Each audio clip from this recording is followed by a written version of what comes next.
Falle bod Myrddin wedi bod, ac mae'n cael ei gysylltu wrth gwrs â Caerfyrddin.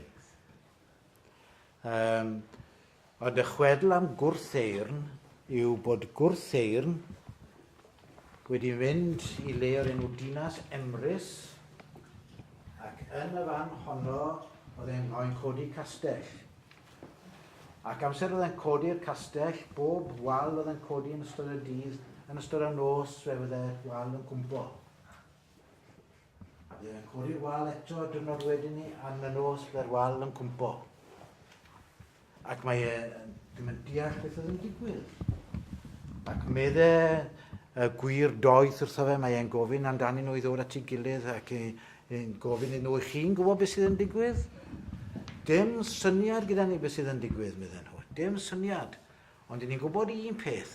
Mae rhaid i chi, os ydych chi am gael gwybod, os ydych chi am gael castell wedi godi fan hyn, a gwybod beth sydd yn mynd ymlaen, mae rhaid i chi gael bachgen sydd heb dad. Bachgen heb dad? Le mae'r bachgen na i gael, medde Gwrtheyrn y brenin?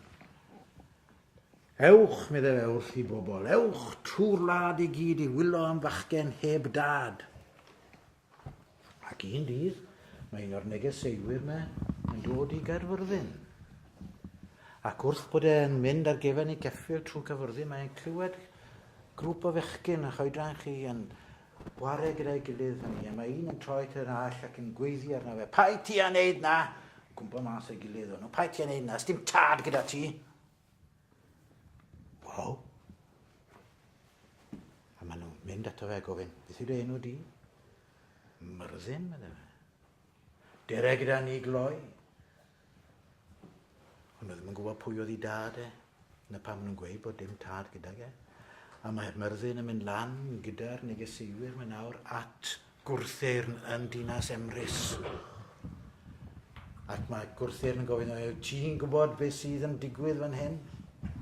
Ac mae Myrddin ateb yn gweud, odw, mae dwy ddraig yng nghrombil y ddiar fan hyn.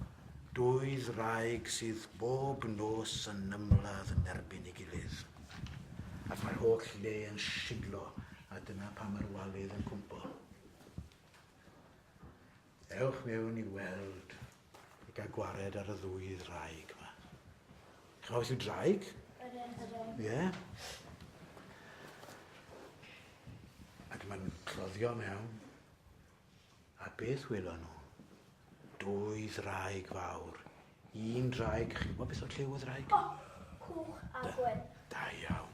Draig goch a draig wen. Yn ymladd yn erbyn ei gilydd, lawr yn nyfnder y ddiar fan ni. Ac mae Myrddin yn rhoi esboniad o beth oedd yn digwydd. Pwy oedd y ddraig goch? Yr un Cymru. Un Cymru. A pwy oedd y ddraig wen? Lloegr. Lloegr. Ac o'n nhw'n mynd i barhau ymladd yn erbyn ei gilydd. Oedd rhaid cael gwared arnyn nhw o'r fan mwyn gallu cadw castell yn Dinas Emrys. Wel, chwedl yw hwnna. Chwedl sydd yn sôn am Myrddin.